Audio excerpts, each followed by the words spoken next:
그거 아시나요?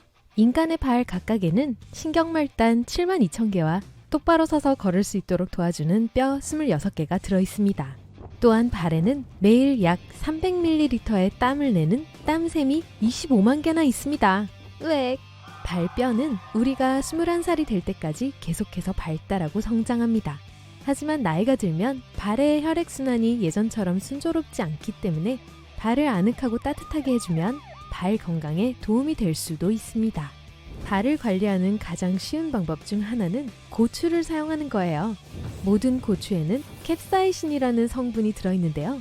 이 성분이 들어간 음식을 먹으면 체내 혈액순환이 원활해지게 됩니다.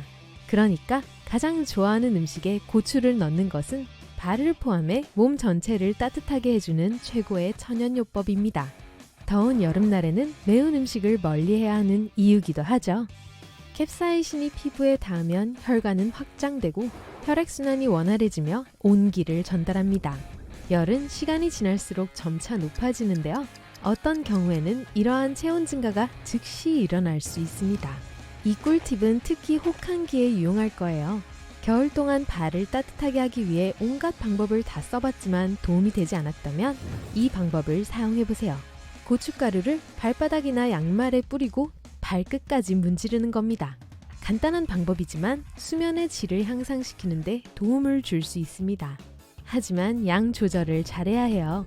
너무 많이 바르면 열이 과해질 수 있거든요. 처음에는 30cm당 0.5티스푼이면 충분해요. 발에 고춧가루를 사용하는 건 장점도 있지만 단점도 몇 가지 있어요. 하얀 양말은 분홍색으로 변하고 발은 주황색으로 변하며 발이 냄새도 흡수하게 될 거예요. 고추 냄새가 싫으면 차라리 간 마늘을 섞어서 사용해 볼 수도 있어요. 온도를 올려주고 상처도 낫게 해줄 거예요. 혹시 괴물이 여러분을 잡아먹으러 온다면 마늘과 고추 냄새로 충분히 내쫓을 수 있겠죠? 발을 관리하고 싶다면 우유와 꿀을 홈메이드 뷰티 루틴에 활용할 수 있습니다. 따뜻한 물이 담긴 그릇에 발을 담고 따뜻한 우유 한 컵을 넣으세요. 그런 다음 꿀 1에서 2큰술과 에센셜 오일 최대 6방울을 첨가해주세요. 레몬, 소나무, 편백나무 모두 좋습니다. 30분이 지나면 발이 믿을 수 없을 정도로 부드러워질 거예요. 발의 피부가 딱딱하다면 따뜻한 물 한 그릇에 흰 점토 2큰술, 액상형 비누 2큰술, 암모니아 1스푼을 넣어주세요. 그릇 안에 발을 20분 정도 담갔다가 크림을 발라 수분을 공급해주세요. 그러면 피부가 부드러워지고 손상에 대한 저항력이 강해집니다. 너무 많은 재료를 사용하고 싶지 않다면 오트밀 조격을 해보세요. 귀리 한두 잔에 같은 양의 물을 붓고 약 20분간 삶아주세요.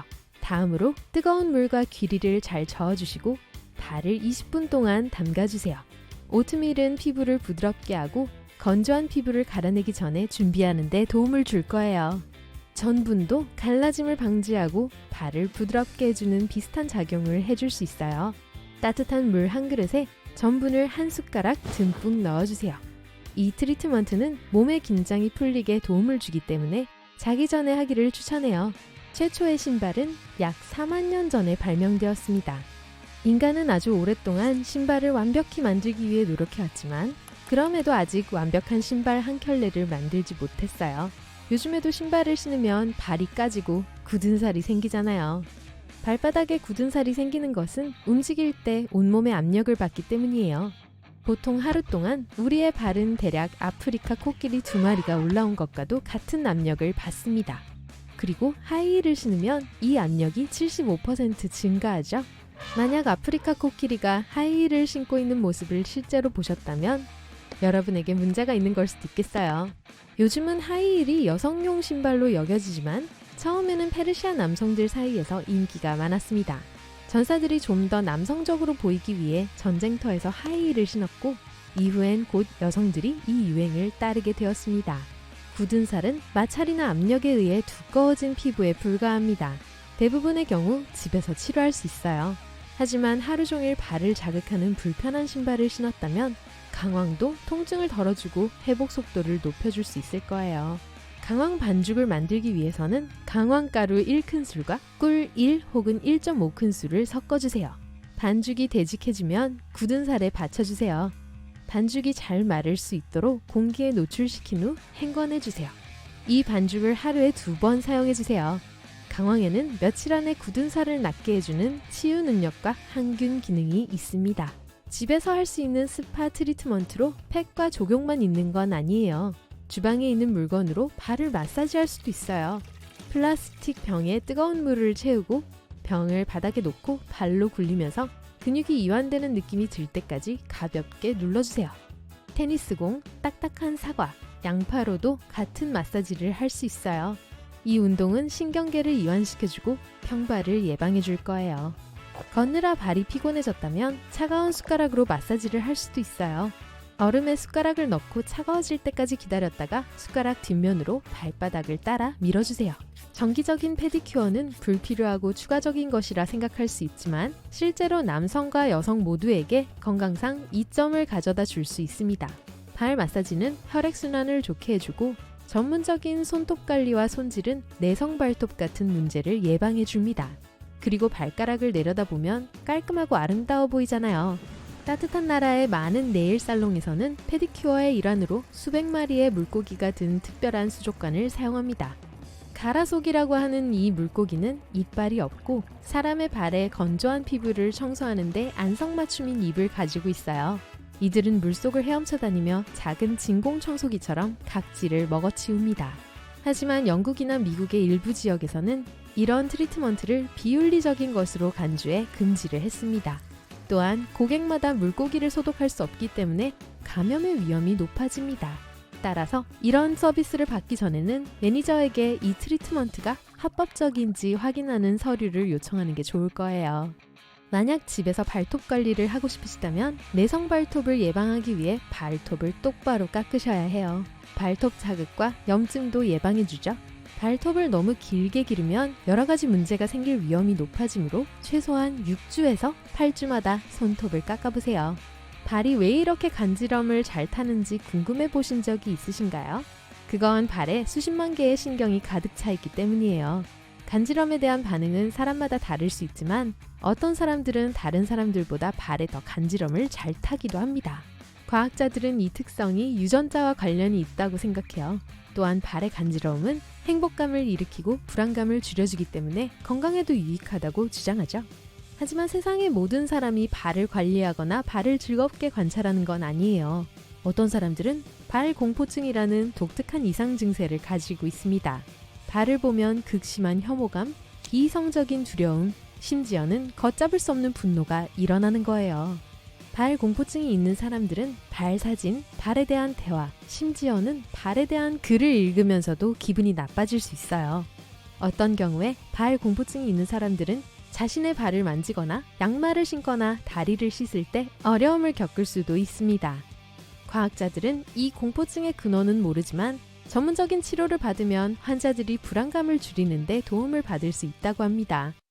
지금 쳐다보지는 마세요. 하지만 침대를 정리할 때 여러분은 작은 먼지 진드기를 위한 아늑한 집도 만듭니다. 정말이에요. 베개 담요 시트는 깨끗해 보이지만 이 작은 녀석들은 여러분의 침대 안에서 잘 자라고 있습니다. 진드기는 매트리스처럼 어두운 공간을 좋아합니다. 나쁜 소식은 현미경 없이는 잘 볼 수 없다는 거예요. 하지만 그렇다고 해서 여러분의 침대에 없다는 뜻은 아닙니다. 그래서 아침에 침대를 정리하면서 덮어주면 진드기가 아주 고마워할 거예요. 이제 번성할 수 있는 완벽한 환경을 갖추었거든요. 이 작은 벌레들이 두려워하는 한 가지는 햇빛입니다. 덮어주는 것이 진드기를 보호해주는 것과 같다는 걸 이해하기는 어렵지 않죠? 만약 햇빛과 신선한 공기가 있다면 진드기는 이사를 갑니다. 그러니까 침대를 정리하지 않는 건 지저분한 것이 아니라 단지 건강을 위한 일일 뿐이에요. 대부분의 사람들은 하루에 2번 피곤함을 느낍니다. 오전 2시와 오후 2시예요. 하지만 인간은 의도적으로 잠자기를 미룰 수 있는 유일한 포유동물이기 때문에 대부분의 사람들은 오후 2시에 낮잠을 자지 않아요. 만약 잠깐 눈을 붙이고 싶다면 5시 이전에 낮잠을 자도록 하세요.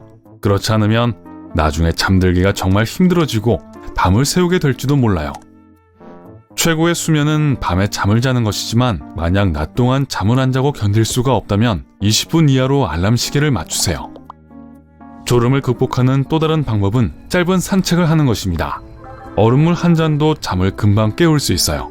물을 마시거나 얼굴을 적시거나 어느 쪽이든 효과가 있습니다. 어떤 사람들은 수면을 정복하려고 노력했습니다. 생산적이 되고 아무것도 놓치지 않기 위해서 레오나르도 다빈치는 위버맨 수면 사이클을 활용했습니다. 한 번에 20분밖에 자지 않았지만 4시간마다 잠을 잤어요. 그는 너무나 많은 것들을 발명했고 많은 그림을 그렸어요. 마치 그의 하루는 24시간이 넘는 것 같았죠. 이 사이클의 단점 중 하나는 장기 프로젝트에 집중하는 것이 상당히 어렵다는 것입니다. 또 다른 위인 니콜라 테슬라는 잠자는 것에 별로 관심이 없었어요. 다빈치처럼요. 그도 같은 위버맨 수면 사이클을 사용했고 하루에 절대 2시간 이상 잠을 자지 않았습니다. 그는 자신이 84시간 연속으로 일한 적이 있다고 주장했습니다. 밤을 꼬박 새우면 여러분도 뭔가 놀라운 것을 발명할 수 있을까요?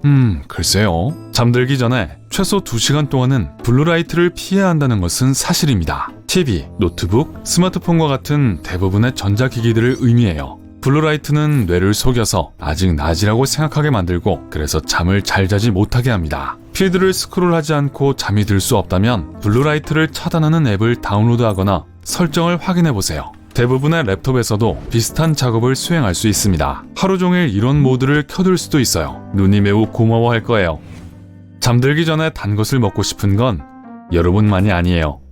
초콜릿이 여러분을 진정시켜주기 때문에 잠들기가 더 쉬울 거라고 느낄지도 몰라요. 하지만 카페인을 조심하세요. 커피에만 들어있는 게 아니에요. 심지어 초콜릿에도 소량이 들어있는데 잠을 방해하기에 충분합니다. 그나저나 초콜릿 외에도 생산성을 높이거나 수면에 도움이 되는 슈퍼푸드가 많이 있어요.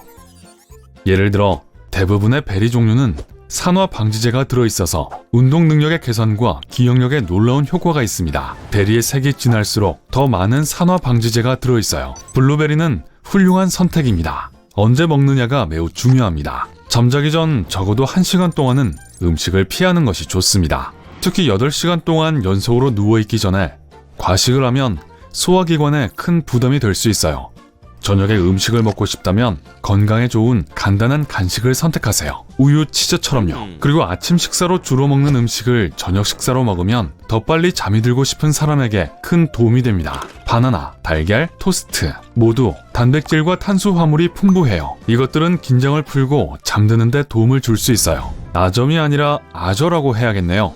잠드는 데 어려움을 겪는다면 아로마 테라피가 도움이 될 거예요.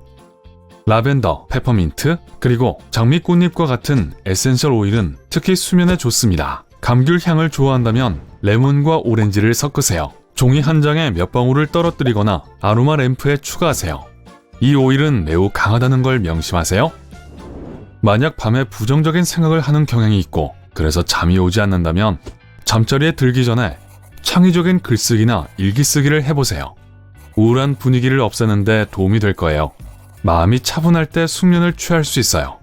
양 1마리, 양 2마리. 이 속임수는 정말 효과가 있어요. 잠드는 것에 집중하다가는 실패할 거예요. 만약 잠이 들지 않는 것에 집중한다면, 그러니까 양을 세는 것 같은 우스꽝스러운 일을 하면 몇 분 후에 잠이 들 거예요. 478요법을 시도해 볼 수도 있어요. 이 테크닉은 호흡 조절을 통해 몸의 긴장을 풀어줍니다. 먼저 숨을 들이마시고 숨을 완전히 내쉬세요. 4까지 세는 동안 숨을 들이마시세요. 폐에 공기를 가득 채우고 7까지 셉니다. 숨을 내쉬면서 8까지 세세요.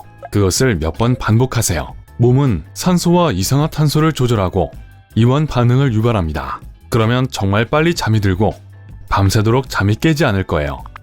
몸의 긴장은 불안감과 스트레스로부터 비롯될 수 있습니다. 그게 잠드는 것을 정말 어렵게 만들 수 있어요. 긴장을 풀기 위해서 잠들기 전에 여러분을 행복하게 하는 것 혹은 감사히 여기는 것에 대해 생각해 보세요. 긴장이 풀리면 훨씬 더 빨리 잠이 듭니다. 너무 더우면 잠들기가 정말 힘들 수 있어요. 이불 속에서 한 발을 내밀고 열을 식히세요. 일단 몸이 시원해지고 편해지면 금방 잠이 들 거예요. 시도해 볼 수 있는 또 다른 방법은 약간 젖은 시트로 몸을 덮는 것이지만 이 방법은 해변에서 휴가를 보내는데 에어컨이 작동하지 않는 것 같은 심각한 더위일 경우에 해당해요. 잘 때마다 너무 춥다고 느낀다면 2개의 얇은 이불로 층을 만들어 보세요. 공기가 층 사이에 갇혀서 두꺼운 이불 하나를 덮는 것보다 더 따뜻할 거예요. 그 반대의 경우도 마찬가지예요. 매우 가벼운 시트라도 많은 열을 가할 수 있습니다. 침실의 온도는 정말 중요합니다. 네, 자는 동안 추위를 느끼고 싶은 사람은 없어요. 21.1도는 대부분의 사람들에게 편안한 온도입니다. 너무 더우면 많이 뒤척이게 되고 깊은 휴식 단계에는 접어들지 못하게 될지도 몰라요. 에어컨을 펑펑 틀고 싶지 않다면 자기 직전에 뜨거운 물로 샤워를 해보세요. 그러면 침실이 실제보다 훨씬 더 시원하게 느껴지고 체온이 적당하게 내려갈 거예요. 베개에 머리가 닿자마자 바로 잠이 들걸요? 한 유명한 운동선수는 더 나아가 완벽한 수면 훈련 침실을 만들었습니다. 공기 중의 산소량을 줄임으로써 산꼭대기와 유사한 환경을 재현했습니다. 그 상태에서 몸은 더 열심히 일하고 더 많은 적혈구를 생산할 수밖에 없었어요. 그는 이것이 지구력을 높이고 더 좋은 성적을 내는데 도움이 되었다고 주장합니다. 자, 만약 정말 잠이 오지 않는다면 발가락과 발바닥에 움푹 들어간 곳을 몇 분 동안 마사지해보세요. 긴장을 푸는 또 다른 좋은 방법입니다. 만약 몸을 구부릴 수 없다면 귀를 문지르세요. 놀랍게도 그 효과는 거의 비슷해요. 귓불을 부드럽게 마사지한 다음 귀의 다른 부분 전체를 부드럽게 마사지하세요. 귀에는 신경 말단이 많이 있기 때문에 귓불을 마사지하면 머리와 목 근육을 이완시키는데 도움이 될 수 있습니다. 베개에 대해 이야기해봐요. 가끔은 베개 없이 자는 것도 좋습니다. 베개가 너무 높거나 얕지 않도록 하세요. 만일 배를 대고 자는 걸 좋아한다면 배에 베개를 놓으세요. 한번 해보면서 더 편안한지 확인해보세요. 가장 좋은 베갯닛은 실크 제품입니다. 얼굴이 말 그대로 실크 위에서 미끄러지기 때문에 자면서 깼을 때 주름이 생기지 않을 거예요. 머리카락도 실크에 뭉개지지 않기 때문에 아침에 엉킨 머리를 푸느라고 시간을 보내지 않아도 될 거예요. 숙면하세요.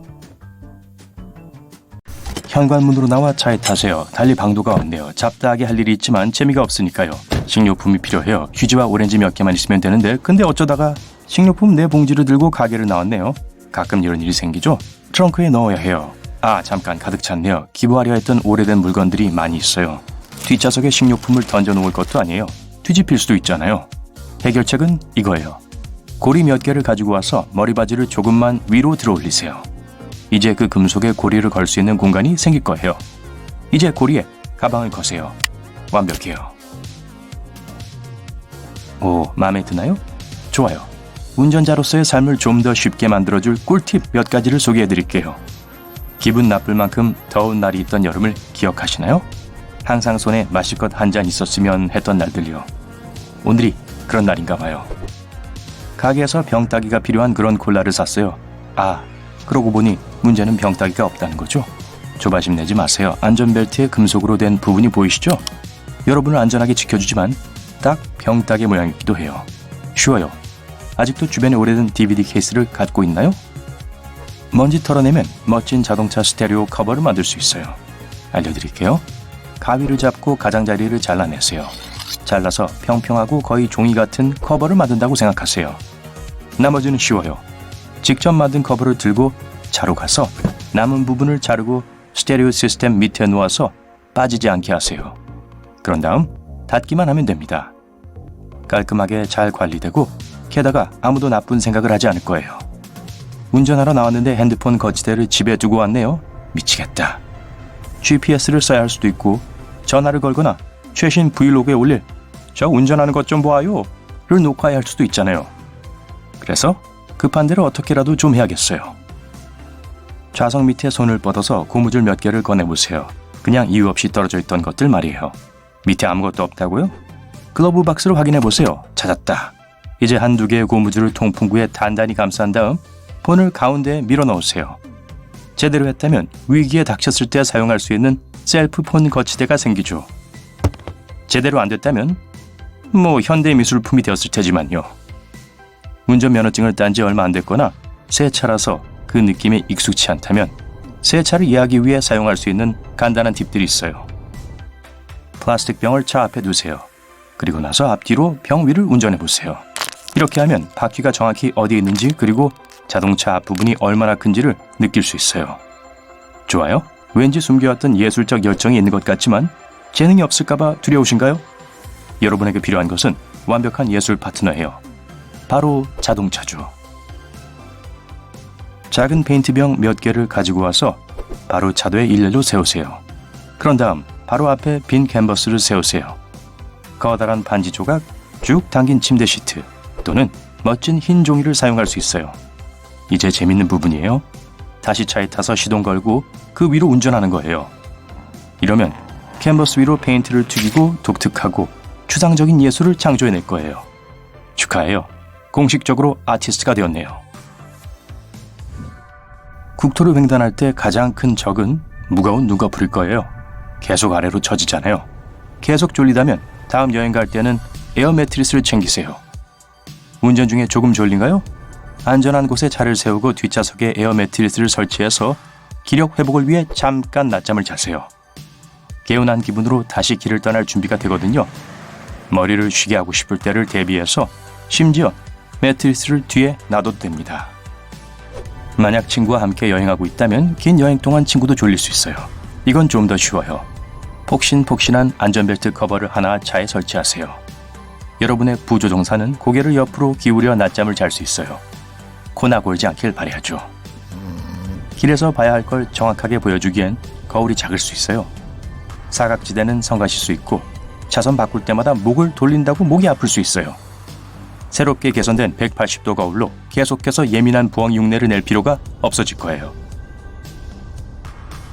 한번 상상해보세요. 차에 4명이 탔어요. 여러분 옆에 친구는 설치한 멋진 안전벨트 커버 위에 잠들어 있고 다른 두 친구는 뒷좌석에 앉아 휴대폰 가지고 놀면서 뼛속까지 지루해하고 있어요. 여행 전에는 여러분은 친절한 주최자이기 때문에 태블릿을 충전해서 영화 같은 걸 볼 수 있게도 해놓은 상황이죠. 하지만 누가 2시간 내내 태블릿을 들고 있을 수 있을까요? 앞 좌석에 바로 걸어 사용할 수 있는 태블릿 홀더 중 하나를 사용하면 더 좋을 거예요. 내 취향에 맞는 개인적인 수백 편의 영화를 고를 수 있고 마치 새 비행기에 있는 터치스크린이랑 비슷한 느낌이 날 거예요. 정말 멋진 친구네요. 그리고 뒷좌석의 승객들은 훨씬 더 편안하게 있을 자격이 있어요. 유리 흡착판을 꺼내 여분의 저장고를 만들어 보세요. 친구들은 저장고가 필요한지도 모르고 있었을 거예요. 햇빛을 막기 위해 천을 걸 수도 있고 과자봉지, 휴대용 선풍기를 걸 수 있어요. 완벽해요. 실수로 창문을 내리기 전까진요. 트렁크는 깔끔한 옷장이라기보단 짐의 화산에 가까워요. 엉망이죠. 물건을 깔끔하게 정리하게 DIY 팝업 칸막이 시스템을 즉석에서 만들어보는 건 어떨까요? 나무나 조금 단단한 판지 상자를 쓸 수 있어요. 음식용 한 칸, 쓸모없는 종이용 한 칸, 짐용 한 칸, 10년 동안 안 쓴 지도용 한 칸. 제가 뭐 잊은 거 있나요? 장거리 운전을 한다면 허리가 아프기 시작할 수 있어요. 그리고 이런 에어 매트리스 챙기는 걸 잊어버렸어요. 좌석 밑에 요추, 등, 지지베개를 넣어놓고 피곤할 때 꺼내세요. 우리 모두가 주차의 달인은 아니죠? 냉정하게 말하면요. 조심하지 않았을 때 가끔 차를 조금 긁어먹었을지도 몰라요. 쥐어짜면 꽥꽥거리는 이 멋진 고무닭 몇 마리를 챙기세요. 경고, 우스꽝스럽게 보일 거예요. 하지만 2번 다시는 차를 긁지 않게 될 거예요. 좋아요? 주차하기 전에 꺼내서 차 앞뒤 모서리에 걸어두세요. 기둥이나 벽 혹은 다른 사람 차에 너무 가까이 가게 되면 닭들이 힘차게 멋진 노래를 부를 거예요. 그리고 만약 그래도 계속한다면 페인트가 까지지 않도록 부드러운 범퍼 역할도 해줄 거예요. 자, 집에 도착했고 성공적으로 여행을 마쳤지만 차는 심각하게 더러워졌어요. 손이 닿지 않는 곳에 더러운 게 좀 있네요. 괜찮아요. 슬라임을 챙겨오세요. 네, 제대로 들으셨어요. 슬라임. 먼지가 떼지지 않는 곳에 붙여보세요. 그 더러운 게 다른 더러운 것에 달라붙을 거예요. 이제 닦기만 하면 돼요. 슬라임이 뭔지 몰라요? 유튜브에서 검색해서 즐거운 저녁 시간을 보내보세요. 보통 뒤에서 같이 타고 다니는 솜털 친구가 있나요? 물론 친구가 되어주겠지만 와, 털 빠짐 장난 아니네요. 감사의 선물로 남겨놓은 저 많은 털 좀 보세요. 고맙다 친구야? 땡땡이를 사랑하지만 그냥 뒷마당에서 털 뿜뿜 해주면 안 되나요? 좋아요. 개가 도망가네요. 가서 좌석과 등받이를 덮을 수 있을 만큼 긴 덮개를 일명 담요를 갖고 오세요. 만약 여러분 강아지 친구가 움직여도 모든 털들이 담요에 달라붙을 거예요. 단, 세탁기를 따로 돌려주는 것만 잊지 마세요. 깨끗한 옷 전체에 털이 달라붙으면 안 되니까요. 어두운 골목길을 뛰어다니며 친구들이 기다리고 있는 새 카페를 찾고 계시는군요. 온갖 종류의 무섭고 미스테리한 소리가 들립니다. 아야, 뭐죠? 어떤 괴물이 머리 위로 뛰어올랐어요. 몇 초 더 전력 질주하고 마침내 목적지에 도착할 수 있었습니다. 모든 사람이 여러분을 보고 웃음을 터뜨리네요. 여러분은 112에 전화를 하라고 소리치다가 거울로 고양이가 머리에 앉아있는 걸 보게 됩니다. 실제 응급 상황이 발생했을 때 긴급 구조 요청을 활성화하면 아이폰으로부터 도움을 받을 수 있습니다. 곤경에 처해 있다는 걸 주변 모든 사람들에게 알리거나 나쁜 사람들을 쫓아내기 위해 시끄러운 사이렌 소리가 나올 거예요. 또한 근처에 있는 응급구조대에게 연락이 가서 도움을 줄 겁니다. 또한 이 기능을 켜기로 했다면 선택해둔 연락처로 자동 문자로 보낼 수 있습니다. 긴급 구조 요청을 활성화하려면 잠금 버튼과 볼륨 버튼 중 하나를 함께 5초간 누르시면 돼요. 화면 잠금 버튼을 연속으로 5번 눌러도 활성화시킬 수 있어요. 설정, 긴급 구조 요청, 측면 버튼으로 전화 걸기. 이 기능을 최대한 활용하기 위해선 비상 연락처를 저장해 두시는 게 좋아요. 건강 앱으로 이동하여 프로필 사진을 클릭하고 다음에 열리는 메뉴에서 의료 아이디를 선택합니다. 편집을 누르고 비상 연락처로 스크롤한 다음 추가 버튼을 눌러주세요. 이제 한 명 또는 여러 명의 사용자를 선택하고 사용자와의 관계를 지정할 수 있습니다. 준비가 되었으면 완료를 눌러 모든 변경 사항을 저장해 주세요. 이제 문제가 발생할 경우 아이폰이 현재 위치를 비상 연락망으로 문자 메시지를 보내 구조 요청이 활성화됐다는 걸 알려줄 겁니다. 이동 중이면 최종 목적지가 동보될 거고요. 또한 의식이 없어서 응급 구조 요원의 도움이 필요할 경우 모든 의료 데이터를 입력할 수 있어요. 안드로이드의 경우 전원키를 누른 상태에서 전원 메뉴가 열릴 때 비상 모드를 눌러서 활성화할 수 있습니다. 전원 버튼을 연속 3번 빠르게 누르는 것도 좋아요. 당연히도 응급모드 약관에 동의한다는 박스를 누르고 활성화를 시켜주세요. 안드로이드 핸드폰에 전원 버튼이 없는 경우 화면을 아래로 밀어서 빠른 설정을 열고 전원 아이콘과 응급모드를 눌러주세요. 화면이 어두워지고 배터리를 아낄 수 있도록 앱 사용이 제한될 거예요. 손전등을 사용하고 경보음을 크게 울리고 위치를 전송하고 당연히도 긴급 통화를 할 수 있을 거예요. 화면이 잠겨 있어도 전화를 할 수 있어요. 위쪽으로 손가락을 대고 비상 통화를 누르면 해당 번호로 전화를 걸 수 있습니다. 등록된 비상 연락처가 화면 상단에 표시될 거예요. 설정, 휴대폰 정보, 긴급 연락처에서 연락처 중 최대 4개를 할당할 수 있어요. 정확한 위치는 핸드폰마다 다를 수 있습니다. 또한 이 섹션의 의료 정보를 모두 가입하면 도움이 될 거예요. 구조 요청 기능을 사용해야 할 경우 핸드폰이 전방 및 후방 카메라로 사진을 찍고 주변 오디오를 녹음할 거예요. 이 정보는 정확한 위치 및 도움이 필요해요 라는 메시지와 함께 모든 비상 연락처로 전송됩니다. 안드로이드가 서비스를 제공하지 않거나 심카드가 없다 하더라도 다른 통신사의 신호를 수신해서 119에 전화를 걸 수 있습니다. 응급 모드가 더 이상 필요하지 않은 경우 세로 점 3개를 눌러 추가 옵션을 열고 끄도록 선택할 수 있어요. 신호의 강도를 정확히 알고 싶다면 와이파이를 끄고 다음 번호로 전화를 해보세요. 그러면 필드 테스트 도구가 시작됩니다. 구형 iOS에선 화면 왼쪽 상단 모서리에 이런 숫자가 표시될 거예요. 최신 iOS를 사용하는 경우 기기 정보가 포함된 기본 메뉴가 열릴 거예요. LTE를 누른 다음 서빙 셀 측정을 눌러보세요. RSRP0 및 RSPR1은 숫자에서 셀룰러 신호의 강도예요. 막대보다 정확하고 항상 음수로 나오죠. 마이너스 50에 가까울수록 좋고 제일 나쁜 건 마이너스 130입니다.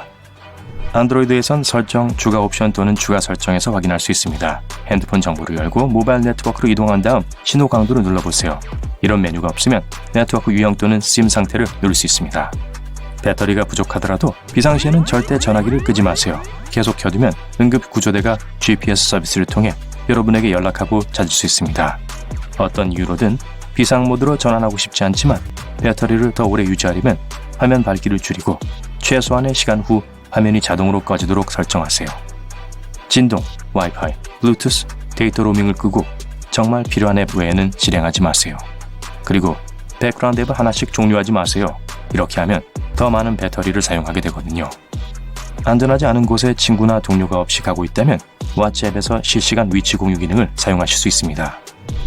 먼저 설정, 앱 앤 알림, 고급 앱 권한, 위치, 왓츠앱을 켜서 위치를 볼 수 있도록 앱 권한을 부여해야 합니다. 핸드폰마다 다를 수 있지만 알아보실 수 있을 거예요. 그런 다음 대화를 열고 첨부를 누른 후 위치 및 실시간 위치 공유를 선택합니다. 여기서 개인 또는 그룹 채팅의 참가자와 공유할 기간도 선택할 수 있어요. 이제 보내기를 누르세요. 공유는 언제든지 중지할 수 있습니다. 구글에 신뢰할 수 있는 연락처 앱을 통해 실시간으로 위치를 공유하거나 가까운 사람의 행방을 알아낼 수 있습니다. 이동 중이라는 것을 아는데 한동안 연락에 답장을 하지 않는다면 이 앱이 자동으로 여러분의 위치를 그 사람에게 보낼 거예요.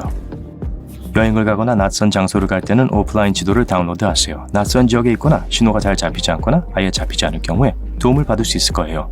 휴대폰의 구글 지도 앱에서 안내말을 눌러 지도를 다운받을 수 있습니다. 다운로드를 선택하고 필요한 영역을 선택한 다음 다운로드를 다시 눌러주세요.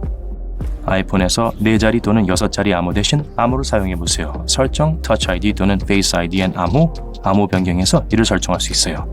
이전 암호를 입력한 다음 암호 옵션 및 사용자 지정 영숫자 코드를 누릅니다. 대문자, 소문자, 숫자, 기호를 섞어서 비밀번호로 만드세요. 얼굴 인식보다는 지문이 낫습니다. 고화질의 사진으로 휴대폰을 속여 잠금을 해제할 수도 있거든요. 지문은 따라해내기가 어렵잖아요. 안전하지 않은 지역을 지나고 있다면 잠시 동안 생체 인식을 사용하지 않도록 선택할 수 있습니다. 설정, 터치 ID 또는 페이스 ID 앤 암호로 이동한 후 터치 ID 또는 페이스 ID를 해제합니다. 다시 안전해지면 다시 얼굴이나 지문으로 잠금 해제를 하도록 설정할 수 있고요. 안드로이드에서는 잠금 모드를 활성화할 수 있습니다. 이를 통해 지문 인증이 즉시 비활성화되고 잠금 화면에서 알림을 숨겨 데이터로 보호할 수 있죠. 사용자 또는 다른 사용자가 핸드폰을 사용하려면 비밀번호를 입력해야 잠금을 해제할 수 있습니다. 잠금 모드를 활성화하려면 설정을 열고 보완한 위치로 내려간 다음 잠금 화면 기본 설정을 눌러주세요. 잠금 활성화 옵션을 눌러 설정을 해주시면 됩니다. 이제 핸드폰을 잠금 모드로 전환하시려면 전원 버튼을 누르기만 하면 돼요. 어떤 날씨에서나 사용자를 더 빨리 인식하도록 페이스 ID에서 대체 외모를 추가하실 수 있어요. 겨울 모자나 안경을 쓰고 스카프로 얼굴을 가린 다음 설정, 페이스 ID 앤 암호, 대체 외모 설정을 엽니다. iOS 12 이상 버전에서만 가능해요. 아이폰과 안드로이드 모두에서 비상용 앱을 설치해 주세요. 자연재해 전, 도중 후에 무엇을 해야 하는지에 대한 지침을 알려줄 거예요. 심지어 나중에 보험금을 청구할 때 도움을 받을 수 있습니다. 어떤 앱에선 암기를 위해서 퀴즈 형태로 정보를 알려주기도 합니다. 사용자들의 핸드폰을 추적해 거리를 측정하고 자연재해가 가장 심한 장소를 알려주는 지진 앱도 있어요. 그곳이 여러분이 계신 곳은 아니길 바랍니다.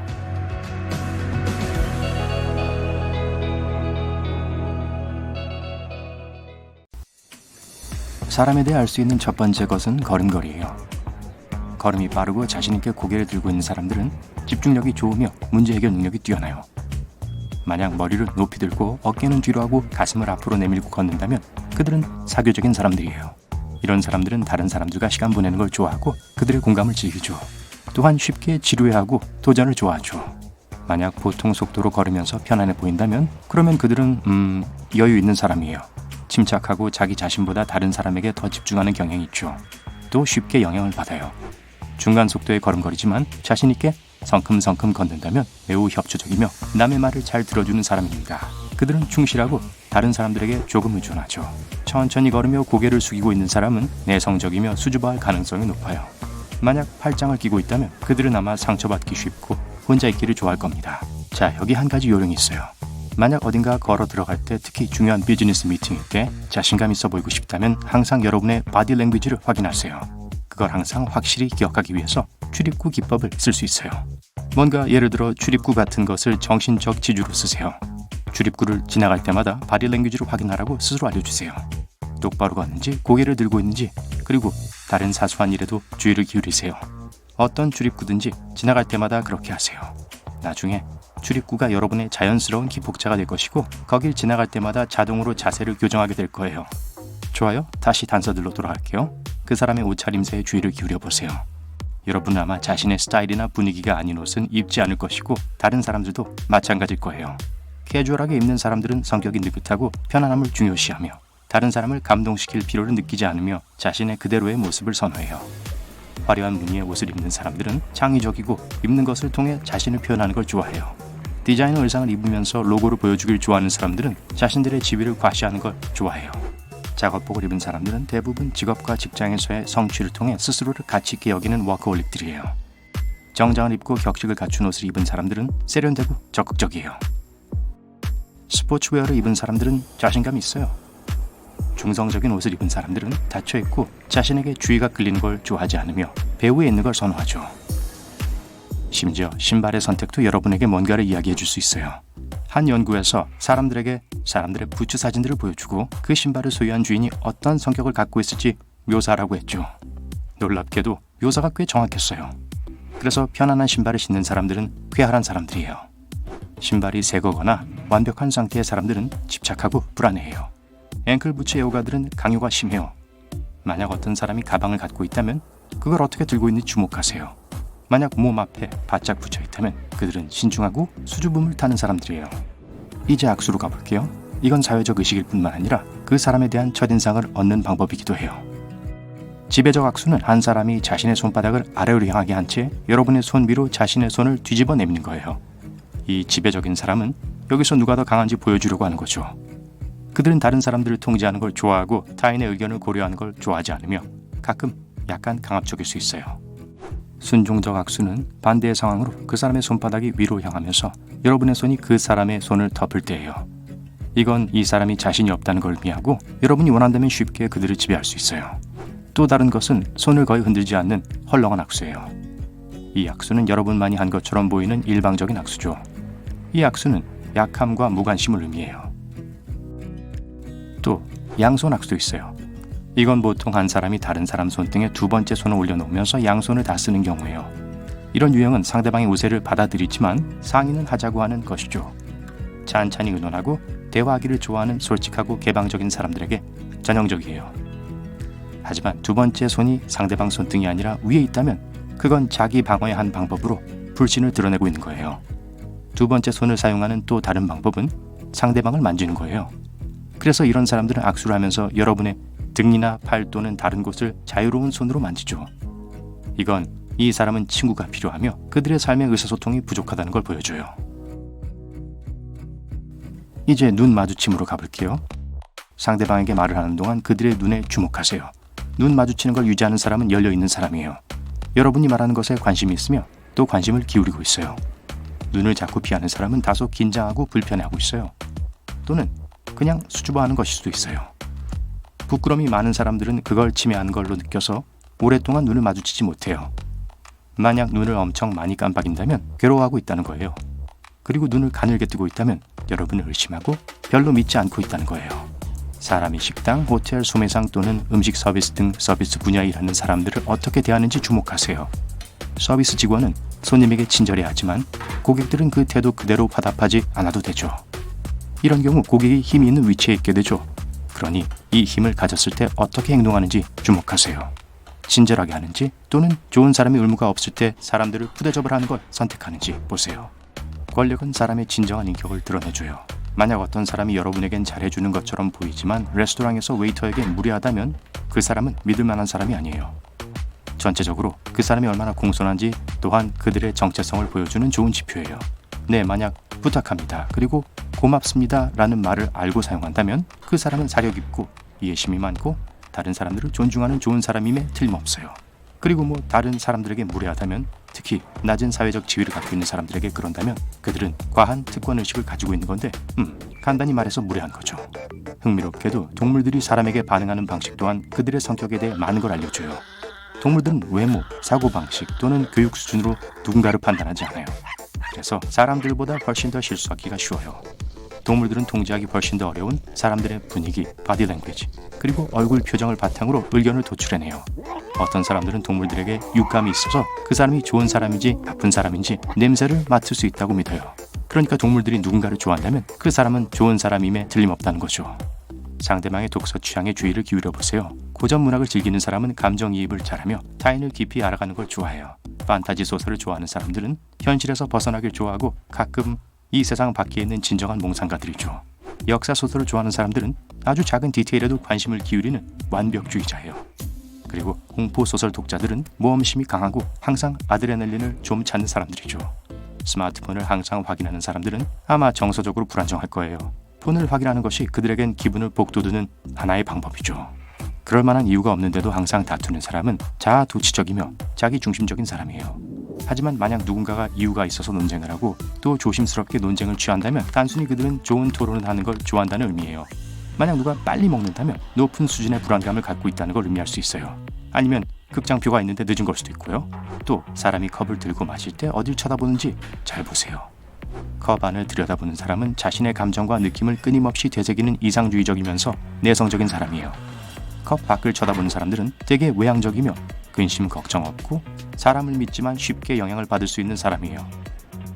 어떤 사람들은 마실 때 눈을 감아요. 이건 그들이 불편해하고 있는 거나 자신의 생각이 깊이 빠져 있다는 걸 의미해요. 사람들이 짠 할 때 잔을 더 높이 든 사람은 자존감이 높고 잔을 더 낮게 든 사람은 자기 자신을 과소평가하는 걸 나타내요. 지능이 높은 사람들의 글씨는 악필인 경향이 있어요. 그러니까 동료나 방금 만난 모르는 사람의 메모를 읽을 수 없다면 그들을 너무 인색하게 판단하지 마세요. 방금 천재와 아는 사이가 된 걸 수도 있어요. 깨끗하고 매끄러운 표면에 기름 종이를 놓으세요. 그러고 나서 종이에 한 방울씩 간격을 두고 짜주세요. 그 위에 베이킹 소다를 뿌립니다. 그리고 치약 조각이 굳으면 작은 휴대용 상자나 병에 넣으세요. 야외에서 이를 닦아야 할 때 치약 한 방울을 입에 넣고 평소처럼 칫솔을 사용하세요. 여러 가지 양념이 피크닉 바구니에 너무 많은 공간을 차지한다면 빨대를 사용해서 좋아하는 양념을 담아 미니 양념통을 만드세요. 빨대의 3분의 1을 잘라 한쪽 가장자리를 집게로 짚고 불에 녹여 가장자리를 함께 봉합니다. 그런 다음 부엌 깔때기를 사용하여 이 작은 병에 양념을 넣고 같은 방법으로 다른 한쪽을 봉합니다. 양념 이름을 적은 후에 작은 상자에 넣으세요. 야외에서 신발이 젖었을 때 적당한 크기의 돌을 찾으세요. 냄비에 돌을 물과 함께 넣고 끓이세요. 뜨겁게 달궈진 돌을 신발 안에 조심스럽게 넣으세요. 부엌 집게나 국자를 사용해서 돌을 옮길 수 있어요. 그러면 신발이 곧 마를 거예요. 만약 돌을 삶고 싶지 않다면 다른 방법이 있어요. 페트병을 준비해서 안에 뜨거운 물을 붓고 병을 화장지로 싸세요. 그런 다음 병을 신발에 넣고 30분 정도 기다리세요. 신발을 바짝 말리기에 충분할 거예요. 만약 야외에서 수프를 먹는다면 플라스틱 병에서 비상 숟가락을 잘라낼 수 있습니다. 병의 벽이 바닥과 만나는 부분에 칼로 숟가락 모양을 도려내세요. 그리고 편리한 손잡이를 추가하는 것도 잊지 마세요. 마늘과 양파는 금속 병뚜껑으로 쉽게 껍질을 벗길 수 있습니다.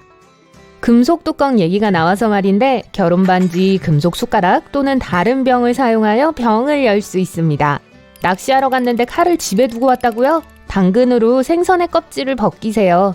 당근을 비스듬히 썰어서 당근 절반으로 생선 비늘을 문지르세요. 비늘이 쉽게 벗겨질 거예요. 페트병 코르크막에 구멍을 뚫어 단단히 조이고 병 윗부분을 잘라내어 뒤집습니다. 냅킨이나 화장지를 병의 목 부분에 놓으세요. 그런 다음 석탄, 풀, 돌을 넣고 탁한 물을 수제 필터에 부으세요. 나중에 야생에서 목이 마르면 이 여과된 물을 끓여 마실 수 있습니다. 비누를 녹여서 주사기에 넣으세요. 빈 알약팩에 비누를 짜놓고 은박지로 알약팩을 밀봉하세요. 언제든 이 작은 비누 하나를 사용해서 손을 씻을 수 있습니다. 육즙이 많은 패티를 구우려면 고기 가운데를 눌러서 홈을 만들어 얼음을 올려주세요. 얼음이 녹을 때까지 기다렸다가 평소처럼 구우세요. 뚜껑이 있는 평범한 양동이를 사용하여 캠핑용 세탁기를 만들 수 있습니다. 뚜껑 가운데에 작은 구멍을 내어 뚫어뻥 손잡이를 끼웁니다. 양동이에 세탁 세제를 붓고 옷과 물을 넣은 후 뚜껑을 닫고 얼룩이 다 빠질 때까지 뚫어뻥으로 옷을 헹구세요.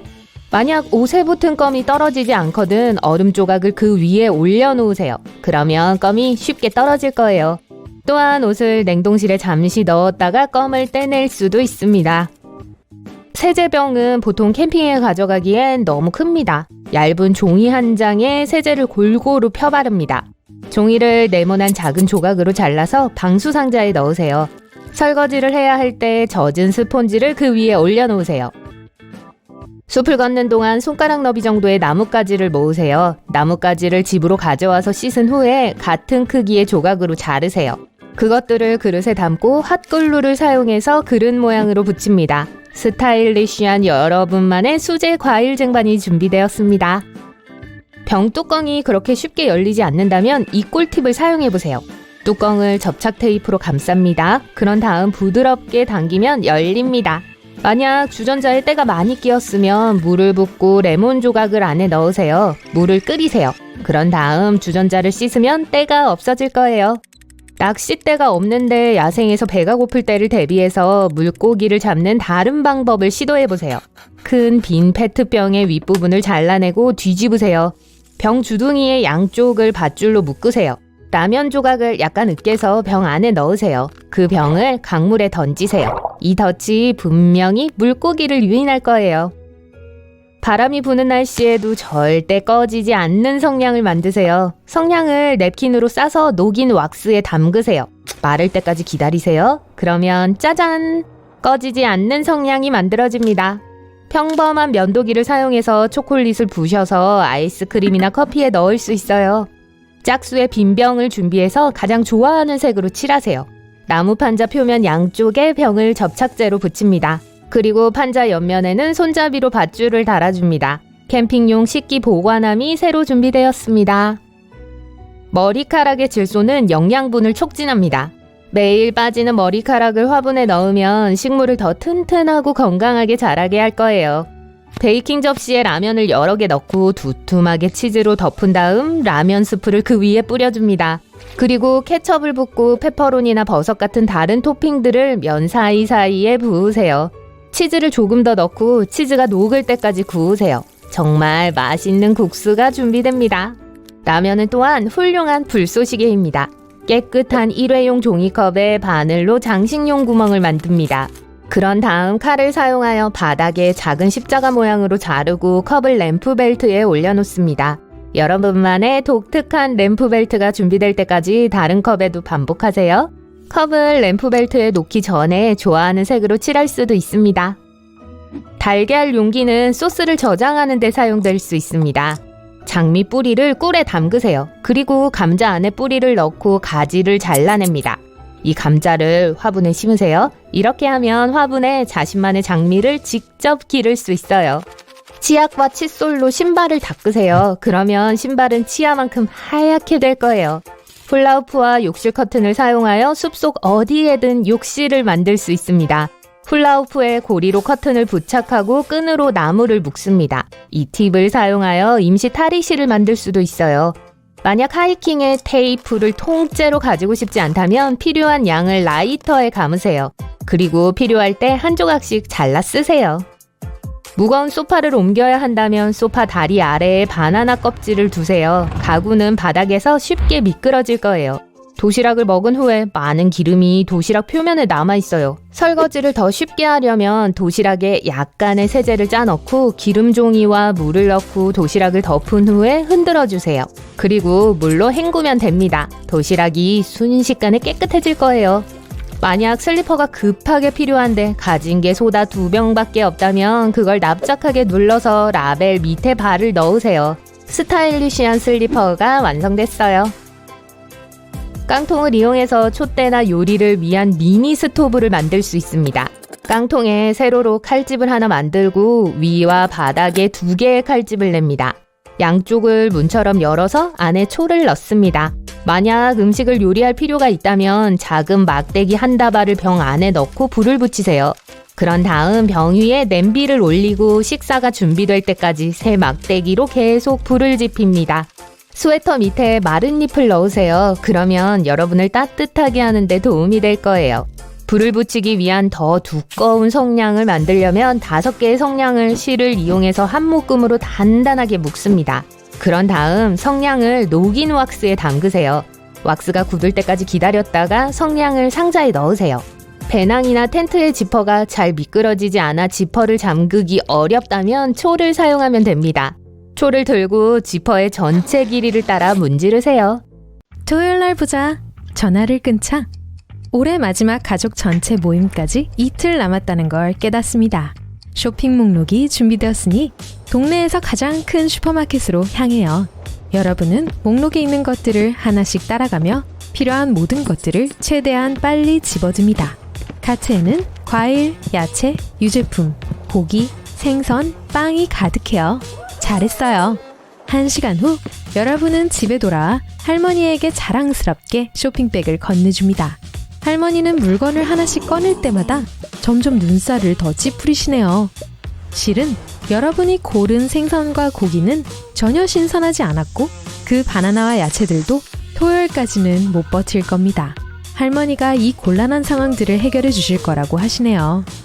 허기진 상태로 쇼핑하지 않기 위해 간식을 챙겨 먹습니다. 이제 불필요한 물건은 사지 않겠죠? 그러고 나서 모든 걸 처음부터 다시 구입하기 위해 차에 오릅니다. 현명한 쇼핑이란 신선하고 건강한 모든 걸 찾을 수 있는 매장 주변을 돌아다니는 거예요.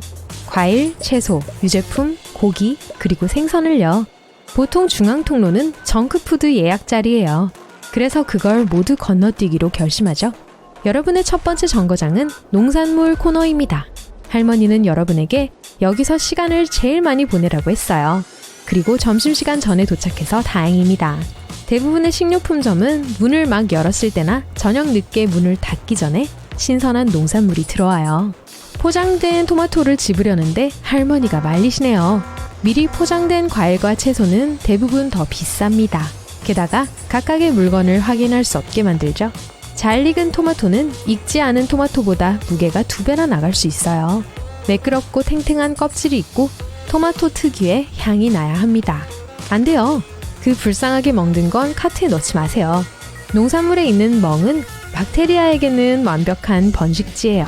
흠이나 말랑한 부분이 없는 단단한 오일을 찾아보세요. 가장 좋은 건 짙은 녹색이에요. 만약 노란 반점이 보인다면 너무 익어서 맛이 이상할 거라는 걸 의미합니다. 피망도 마찬가지예요. 얼룩이 없는 강렬한 색이어야 해요. 이제 뒤집어서 볼록한 부분을 세어보세요. 볼록한 부분이 4개면 씨가 적고 맛이 좋다는 뜻이고 2개에서 3개면 맛이 쓸 거예요. 신선한 피망의 줄기는 항상 푸르고 단단하고 아삭아삭합니다. 당장 싹이 난 이 감자를 카트에서 꺼내세요. 주름진 껍질, 물렁하고 어두운 반점 또는 상처가 없는 단단하고 부드러운 것들로 골라야 합니다. 구멍이나 갈색 끝이 없는 녹색 상추만 따세요. 녹색의 색조가 밝을수록 더 좋아요. 과일과 베리 종류에 대해 알아볼까요? 할머니는 잘 익은 수박의 줄기는 마른 갈색이라고 설명합니다. 이 어두운 노란색은 달달해질 정도로 오랫동안 땅바닥에 쉬고 있었음에 틀림없어요. 멜론도 마찬가지입니다. 노란 껍질이 있는 것들은 딸 때 충분히 햇빛을 받고 있었기 때문에 더 달콤해요. 그 바나나를 집에 갖고 가기 전에 다발 줄기를 확인하세요. 줄기는 갈색이 되어가고 있을 게 아니라 녹색에서 연한 노란색이어야 합니다. 한 개씩 떨어져 있는 바나나는 바로 먹고 싶을 때만 집어가세요.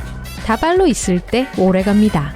망고를 색깔로 절대 판단하지 마세요. 대신 부드럽게 주물러 보세요. 잘 익은 망고는 살짝 들어갈 거예요. 그리고 줄기 끝에 과일 향도 날 거고요. 작은 과일이 보통 더 달지만 딸기에는 그 법칙이 통하지 않습니다. 다른 종류들이 다른 크기로 나오기 때문에 더 큰 것들도 맛있을 수 있어요. 한번 따면 더 이상 익지 않으니 신선한 녹색 잎이 있는 밝은 빨간 열매를 고르세요. 딸기를 오래전에 땄으면 마르고 시들해 보일 겁니다. 그 레몬에는 과즙이 많지 않을 거예요. 창백하다는 건 오래된 거란 뜻이죠. 이 탱탱하고 흠 하나 없는 매끈하고 얇은 껍질을 가진 레몬이 훨씬 나을 거예요. 게다가 더 무겁게 느껴지는데 그것도 좋은 징조죠. 큰 행사를 위해 쇼핑을 하고 있지만 사실 한 번에 이렇게 많은 농산물을 살 일은 별로 없을 겁니다. 신선하고 유기농이면 저절로 오래갈 리는 없을 거예요. 그러니 항상 제철인 과일과 채소를 선택하세요. 가격도 저렴하고 품질도 좋을 겁니다. 다음은 꿀이에요. 항아리 밑에 결정체가 있어서 좀 이상해 보이네요. 하지만 할머니는 이게 신선하다는 표시라고 설명해 주십니다. 온도가 떨어지면 꿀이 결정화되는 게 정상이에요. 또 불투명해 보이는 것도 좋은 표시입니다. 그게 더 자연적이고 건강하며 영양이 파괴되지 않았다는 걸 의미하죠. 목록을 확인하다가 아직 빵이 필요하다는 걸 알게 됩니다. 여러분은 이미 가장 좋은 선택은 통밀 종류라는 걸 알고 있어요. 그걸 집어들고 라벨을 연구합니다. 통밀로 만들어짐은 안 돼요. 통밀가루라고 쓰여 있는 이게 좋아요. 재료가 적을수록 좋습니다. 발음할 수 없는 첨가물이 있다면 빵에 들어있는 게 달갑지 않을 겁니다. 인공적인 향, 색, 방부제가 들어가서는 안 돼요. 방금 고른 빵을 가볍게 눌러봅니다. 됐어요. 바로 원래 모양으로 되돌아간다는 건 품질이 좋다는 거예요. 만약 손가락 자국이 있는 게 보인다면 이전에 냉동되어 있었거나 굽는 과정이 잘못되었을 수도 있어요. 통조림 코너로 이동하려는데 할머니가 한마디 거드시네요. 할머니는 통조림에 많은 양의 나트륨이 포함되어 있기 때문에 건강에 좋지 않다는 걸 확신하고 계세요. 여러분은 할머니에게 최소한 라벨은 연구해보라고 설득합니다. 여러분은 항상 소금이나 설탕이 많이 들어가지 않은 통조림을 골라야 해요. 물이나 그 자체 즙에 담겨 있는 게 인공적인 성분이 적기 때문에 가장 건강에 좋아요. 올리브유 당금 통조림을 발견했어요. 포장이 완벽하게 닫혀 있으니 다 괜찮네요. 여러분은 녹슨 통조림은 절대 가져오면 안 된다는 걸 알고 있죠? 위험할 수 있습니다. 고기와 유제품만 빼고 필요한 건 다 챙긴 것 같네요. 이것들은 항상 마지막에 집어야 하는 거 아시죠? 냉장 상태가 아닌 채로 쇼핑이 너무 길어지면 상할 수 있습니다. 혹시 몰라 생고기 육즙으로부터 과일을 보호하기 위해 쇼핑카트에 약간의 공간을 만들어줍니다. 붉은 고기는 어두운 색이어야 해요. 보라색, 빨간색, 갈색은 다 괜찮아요. 돼지고기는 약간 분홍빛이 도는 색조여야 합니다. 냄새가 좋아야 해요. 속 쏘는 듯한 냄새는 절대 안 돼요. 섬유질이 많아 보이면 질기고 풍미가 강한 고기일 거예요. 소고기 안심은 굉장히 부드러워서 알갱이가 없을 겁니다. 근육 전체에 있는 흰 지방 얼룩과 줄무늬는 즙이 많고 부드럽다는 또 다른 신호죠. 바로 고기를 요리할 계획이 없다면 가장 최근 날짜가 있는 걸 고르세요. 그 날짜 이후에도 안전하게 먹을 수 있지만 그 전에 먹는 게 가장 맛있답니다. 포장 안에 더러운 자국은 경고 신호입니다. 누군가가 더러운 손으로 만진 게 틀림없어요. 구매하려는 닭고기의 껍질은 노랗거나 옅은 갈색이 아니라 살보다 더 창백해야 해요. 가장자리는 말라 보이면 안 됩니다. 절단 부위는 매끄럽고 균일한 크기여야 해요. 잘 절단되어 있지 않으면 여러분의 점심에 작은 관절과 뼈가 있을 수 있어요. 용기에 2일 이상 보관된 닭은 카트가 아닌 선반에 보관되어 있는 게 좋아요. 할머니가 물고기를 집어들어 눈을 노려보시네요. 할머니는 좋은 생선은 튀어나온 채 반짝이는 검은 눈동자를 가졌다고 설명하십니다. 신선한 생선의 껍질은 끈적거리거나 칙칙하지 않고 부드러워야 해요. 살코기를 눌러보세요. 만약 여러분의 손자국이 있다면 그건 좋지 않아요. 오늘의 종점, 유제품입니다. 여러분은 유통기한이 가장 긴 걸 찾기 위해 선반 뒤로 손을 뻗어요. 냉동식품, 포장식품, 계란에도 동일한 규칙이 적용되죠.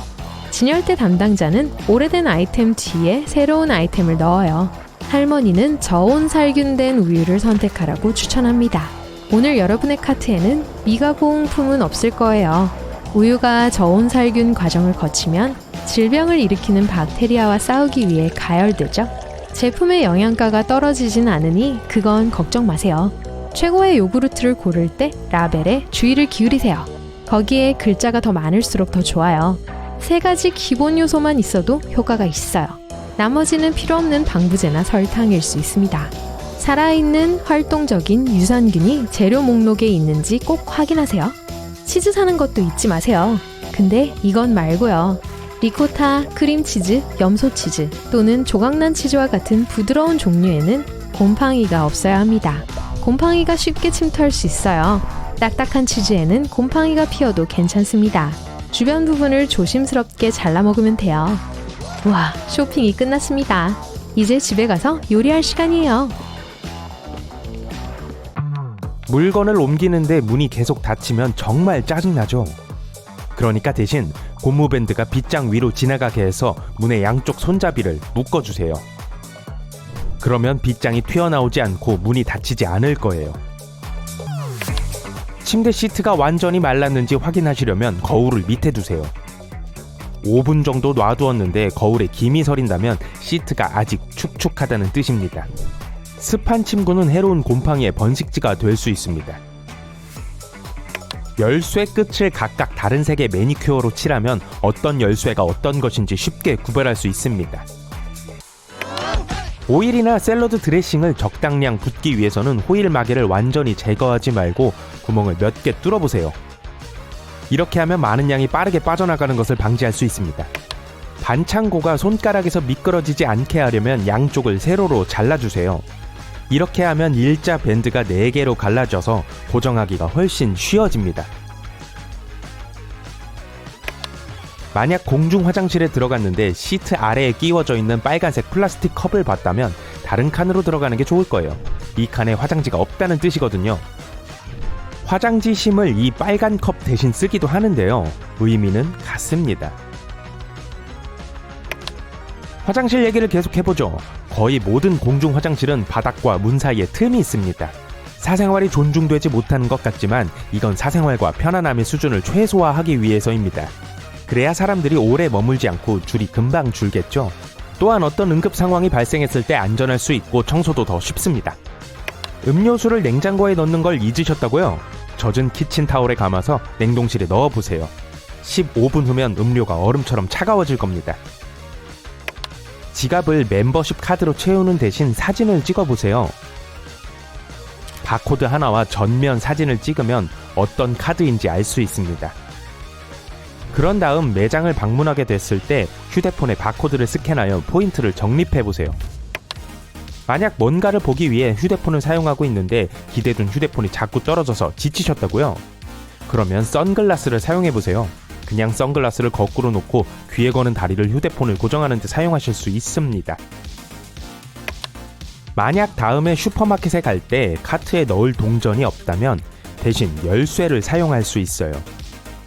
끝이 둥근 키가 있다면 동전이 들어갈 곳에 넣으세요. 그러면 카트의 잠금이 해제됩니다. 만약 여러분이 타코 껍질을 제자리에 놓으려고 고생하셨다면 머핀 틀을 사용해보세요. 틀을 뒤집어 기름을 뿌리고 그 틈새에 토르티아를 넣어보세요. 완벽하게 바삭바삭한 타코 껍데기를 만들려면 370도에서 10분 동안 익혀주세요. 물병을 사용해 계란 노른자를 분리할 수 있습니다. 병을 노른자 위에 올려놓고 꾹 눌러서 노른자가 빨려 들어가게 해주세요. 노른자는 따로 그릇에 담으시면 됩니다. 천장 선풍기를 청소하느라 고생하셨다면 다음에는 백앤니츠를 사용해보세요. 백앤니츠를 각 선풍기 날 위에 끼워서 먼지를 닦아냅니다. 이렇게 하면 여분의 먼지가 백앤닛 안으로 들어가 여러분에게 쏟아지지 않을 거예요. 믹서기를 제대로 닦으려면 비누와 뜨거운 물을 믹서기 안에 채워주세요. 약 10초 정도 돌려서 물이 소용돌이 치고 나면 헹궈주세요. 깨끗해졌죠? 석고벽에 못질하기 전에 마스킹 테이프 한 장을 붙여보세요. 석고가 떨어지거나 바닥 전체에 먼지가 떨어지는 것을 테이프가 막아줄 겁니다. 만약 신발에서 냄새가 난다면 신발 안에 마른 티백을 몇 개 넣어보세요. 티백이 냄새를 흡수해 줄 거예요. 가구의 작은 흠집을 없애고 싶다면 치약을 사용해보세요. 완두콩만큼 짜서 스크래치 위에 동그랗게 문질러주세요. 스크래치가 부드러워지면 젖은 천으로 닦으세요. 짜잔! 쓰레기통 바닥에 작은 구멍을 몇 개 뚫어서 봉투를 꺼낼 때 끼지 않도록 해보세요. 이 구멍들은 진공 같은 효과를 만들어 봉투를 고정시켜줍니다. 식용유를 사용해 병에 끈적끈적하게 남은 스티커 자국을 쉽게 제거할 수 있습니다. 화장솜에 오일을 묻혀 끈적끈적한 부위에 문지르세요. 몇 분 동안 놔두면 금방 지워질 거예요. 새로 산 모직 스웨터가 너무 간지럽다면 헤어 컨디셔너를 사용해보세요. 미지근한 물에 두어 테이블 스푼에 컨디셔너를 넣고 15분 동안 담가두세요. 그렇게 그냥 말리면 스웨터가 훨씬 부드러워질 거예요. 손에서 나는 냄새는 민트 치약으로 제거할 수 있습니다. 치약을 손에 문지른 후 깨끗이 헹구세요. 냄새 제거에 도움이 되고 가벼운 스크럽도 할 수 있을 거예요. 낡은 운동화를 버리기 전에 오래된 칫솔과 약간의 치약을 사용해보세요. 치약을 더러운 곳 위에 바르고 최소 10분 동안 놔두세요. 젖은 천으로 치약을 닦고 제대로 되지 않았다면 다시 해보세요. 색깔 치약은 얼룩이 남을 수 있으니 주의하세요. 옷을 낮은 온도로 세탁하거나 더 나은 옵션인 냉수 세탁을 한다면 옷이 2배 더 오래 지속될 거예요. 또 건조기를 사용했을 때보다 빨래대에 말리면 옷을 더 오래 유지할 수 있습니다. 금속 지퍼는 내구성이 뛰어나지만 다른 종류의 지퍼보다 걸림이 심합니다. 이때 지퍼 양쪽에 비누를 살짝 문질러 보세요. 비누의 잔여물이 윤활유 역할을 해줘서 쉽게 올리고 내릴 수 있을 겁니다. 튜브에서 더 이상 치약을 짜낼 수 없다면 끝을 잘라내세요. 만일의 경우에 이렇게 한다면 칫솔의 안에 남은 치약을 묻힐 수 있습니다. 만약 한 번 이상 사용할 수 있는 양이 충분하다면 나중에 또 사용할 수 있도록 비닐봉투에 넣어두세요. 사용하기 전에 초를 얼리면 훨씬 더 느리게 탈 거예요. 이렇게 하면 왁스가 바로 식어서 녹는 시간이 길어지거든요.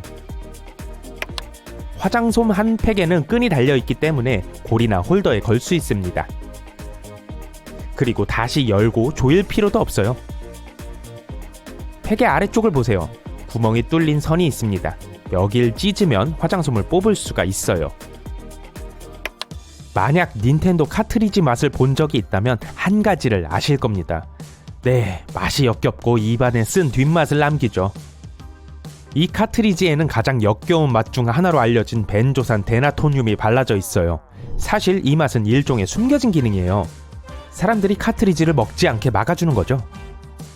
네, 차에 있는 목받침대는 편안함을, 탈부착식 목받침은 안전을 위한 것입니다. 좌석에서 목받침을 뽑아내면 상당히 튼튼한 두 개의 막대가 보일 거예요. 만약 차 안에 갇히게 되면 이 막대로 창문을 부수고 나올 수 있습니다. 10센트짜리의 지폐의 거친 가장자리는 그냥 디자인이 아닙니다. 동전은 본래의 가치를 나타내기 위해 비싼 금속으로 만들어지기도 했어요.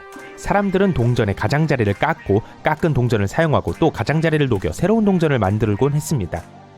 이런 일을 방지하기 위해 제조업자들은 여기 무늬를 추가했어요. 그렇게 동전이 이전에 잘렸는지를 알 수 있게 되었죠. 전자레인지에 있는 검은 격자 무늬는 그냥 화려한 장식이 아닙니다. 이건 패러데이 실드라고 하며 전자레인지에서 나오는 빛을 막아줍니다. 그리고 데우는 속도도 빨라져서 어제 먹다 남긴 음식을 더 빨리 즐길 수 있습니다. 제리캔에 있는 3개의 손잡이는 연료를 균등하게 분배하고 두 사람이 들고 다니기 쉽게 하기 위해 존재하는 것입니다. 가스캔에는 종종 가스를 붓기 전 다시 마개를 열어야 하는 두 번째 구멍이 있는데요. 공기 통로가 연료가 쏟아져 나오는 것을 막아주기 때문에 연료 낭비를 할 일이 없어지죠. 여기 잠재적인 사기범으로부터 은행카드를 보호할 수 있는 방법이 있어요. 마커를 사용해 마지막 4자리를 가리세요. 또 쉽게 제거할 수 있는 스티커를 사용하여 보안 코드 위에 붙일 수도 있어요. 코스터를 이용하지 않는 손님이 있었나요? 헤어드라이기를 가져와 얼룩에서 몇 센티미터 떨어진 곳에 들고 있어 보세요. 물자국을 증발시키기 위해 중간 세기로 몇 분 동안 불어주세요. 만약 희미하게 고리가 남아있다면 그릇에 같은 양의 식초와 올리브오일을 섞으세요.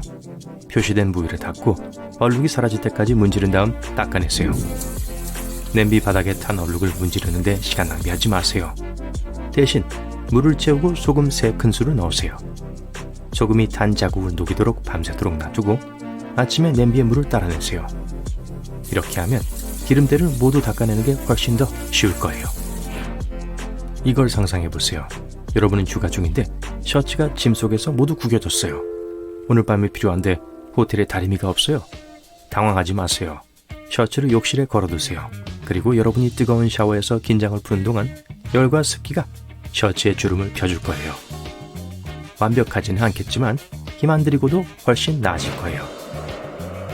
축구 경기가 시작하는데 표준 배터리가 다 된 거예요. 대신 안에 쉽게 들어갈 수 있는 더 작은 배터리를 사용할 수 있어요. 이제 알루미늄 호일을 가지고 그걸 구겨보세요. 배터리의 음극 또는 평평한 끝에 틈새에 끼워보세요. 다 됐어요. 이제 TV를 켜도 돼요. 일단 슬리퍼에 금이 가고 플러그가 구멍에서 쉽게 빠져나오면 그건 보통 새 것이 필요하다는 신호예요.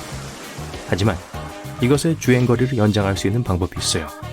플러그를 구멍으로 다시 밀어 넣은 다음 빵 클립을 가져와서 끝에 붙여요. 플러그가 제자리에 있을 수 있게 클립이 충분히 지지해 줄 거예요. 소프를 받았는데 영수증이 테이프로 붙여져 있어요. 박스에서 떼어내긴 했는데 어떻게 종이를 찢지 않고 테이프를 따로 뗄 수 있을까요? 테이프의 양쪽 끝을 따로 잡고 천천히 당기면 테이프가 늘어나 종이를 찢지 않고 분리될 거예요. 지퍼백은 물건을 건조하게 유지하기에 완벽하지만 더 크다면 정말 좋을 거예요. 2개를 가져와서 그중 하나를 뒤집으면 이제 하나의 큰 봉지로 연결되어 쓰일 수 있어요. 키보드를 보호할 수 있을 만큼 크죠. 다음에 조깅하러 갈 때는 열쇠를 손에 들고 다닐 필요가 없어요. 대신 그걸 주머니에 넣고 고무줄을 들고 안쪽에서 그걸 주머니 주위에 묶으세요. 이게 열쇠가 빠지는 걸 막아줄 거예요. 열쇠가 문에 들어가 걸렸네요. 이런, 고장났어요. 자물쇠 수리공을 부르는데 최대 14만 원이 들 수 있어요. 하지만 더 싸고 더 빠른 선택을 위해 핫글루를 써보세요. 라이터로 끝을 가열시켜 녹을 정도로 따뜻해지면 접착제를 열쇠 구멍에 밀어 넣으세요. 녹은 접착제가 여유있는 공간으로 들어가 열쇠 일부를 덮을 거예요. 일단 식으면 그게 압축되어 키 끝을 강하게 잡아줄 거예요. 이제 그냥 빼내세요. 만약 호스를 통해 액체를 빨아야 하는데 입을 안 쓰고 싶다면 한쪽 끝을 액체에 넣고 엄지손가락으로 윗부분을 닫은 채로 다른 쪽 끝을 위로 잡으세요. 이제 위아래로 흔들면 이 흔들리는 동작이 액체를 매번 조금씩 위로 밀어 올릴 거예요. 그리고 그게 꼭대기에 도달하면 줄구점을 낮추고 중력이 나머지 일을 하게 놔두세요. 차 열쇠를 차 안에 두고 잠궜네요. 손잡이를 돌려 내리는 창이 있는 구형 모델이에요. 옷걸이를 가져와 자물쇠를 찾는 긴 과정을 시작할 수도 있어요. 또는 덕테이프를 쓸 수 있죠. 약 60cm 길이의 가닥을 약 20개를 만드세요. 테이프를 밑에서 잡을 충분한 공간을 확보해서 창문에 붙이세요. 그런 다음 친구와 함께 테이프의 끝을 같이 잡고 아래로 당기세요. 힘을 가하면 문을 열 수 있을 정도로 창이 내려갈 거예요. 단단한 목재의 긴 나사를 드릴로 뚫는데 반 정도만 남겨둔 채 여러분의 오래된 드릴의 동력이 충분하지 않을 수 있어요. 드릴이 멈추기 전에 왁스 한 덩이를 가져와서 나사의 가장자리를 긁어내세요. 왁스가 윤활유처럼 작용해 따뜻해지면서 녹아서 나사가 쉽게 들어갈 거예요. 캠핑 중인데 바베큐에 불을 붙인 물건을 안 가져왔어요. 새지 않는 작은 비닐봉지를 가져오세요. 물을 가득 채우고 꽉 닫아서 동그란 방울을 만드세요. 햇빛으로 불 피우고 싶은 곳에 두세요. 물주머니는 확대경처럼 작동해 바베큐에 불 붙이기 시작할 거예요. 화창한 날이라면 말이죠. 코르크 마개를 놓쳤거나 중간에 깨진 코르크 마개가 있어요? 라이터를 사용해 병의 윗부분을 가열해요. 열은 유리를 약간 팽창시키고 이게 코르크 마개를 위쪽으로 밀어내요. 또 손가락에 불이 붙었네요. 소금을 조금 가져와서 붙은 손가락 위에 부으세요. 손가락을 물에 넣고 천천히 문지르세요. 그 혼합물이 접착제를 녹여 여러분을 곧 구해줄 거예요. 그림을 걸 때 그 고집스런 못을 찾는 게 불가능할 수가 있어요. 포크를 거꾸로 놓고 가운데 포크 이빨 사이에 못이 끼도록 거세요. 포크가 벽에서 분리된 긴 막대가 되어줘서 그림의 끈을 못 위로 거는 걸 더 쉽게 만들어줘요. 완벽하게 균형을 잡으면 간단히 포크를 제거해주세요. 용기에 케이크를 넣어야 해요. 하지만 나중에 안에서 들어올려 다시 꺼내면 케이크가 망가질 수도 있어요. 뚜껑을 거꾸로 놓고 케이크를 뚜껑 위에 올려놓으세요. 이제 용기의 밑부분이 뚜껑이 되어 한 조각씩 꺼내 먹기 훨씬 쉬워져요. 물을 소용돌이치게 해서 큰 주전자와 병에서 더 효율적으로 부어보세요. 이게 안에 있는 액체를 회전시켜 소용돌이를 만들 거예요. 소용돌이는 물이 쏟아져 나올 때 공기가 다시 병 안으로 들어가게 해요. 콸콸 쏟아지는 대안보다 훨씬 빠르죠.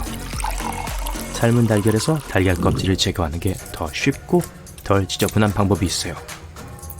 완전히 삶아지면 양 끝을 두드려서 껍질을 깨세요. 한쪽 끝에 껍질을 떼어내주세요. 열린 끝을 입으로 불면 공기의 힘이 살을 밀어내고 달걀 껍질을 확장시켜 달걀을 무사히 밀어낼 거예요. 노트북의 연결 부분이 부러지면 수리하는데 최대 42만 원이 들 수 있어요. 훨씬 더 저렴한 해결책은 액자를 사서 화면 뒤에 테이프로 붙이는 거예요. 작은 보석 조각을 바닥에 떨어뜨렸는데 찾을 수 없을 것 같아요. 스타킹을 가져와서 진공 호스의 끝에 씌우세요. 해당 장소를 잘 청소하고 주기적으로 호스 끝을 확인해 보세요. 결국 끝에 붙어있는 걸 발견하게 될 거예요. 벽에 구멍을 뚫었지만 이제 드릴 구멍이 너무 넓어졌어요. 나사를 제거하고 약간 더 짧고 얇은 물체를 찾아보세요. 플라스틱 조각, 작은 전선 종이 클립, 심지어 이쑤시개도 완벽해요. 찾은 물건이 뭐든 그걸 구멍 안에 넣으세요. 나사가 안전하게 다시 들어갈 수 있도록 공간을 충분히 채워줄 거예요. 쓰레기를 버리면 쓰레기 액체가 여러분에게 묻는 징그러운 시나리오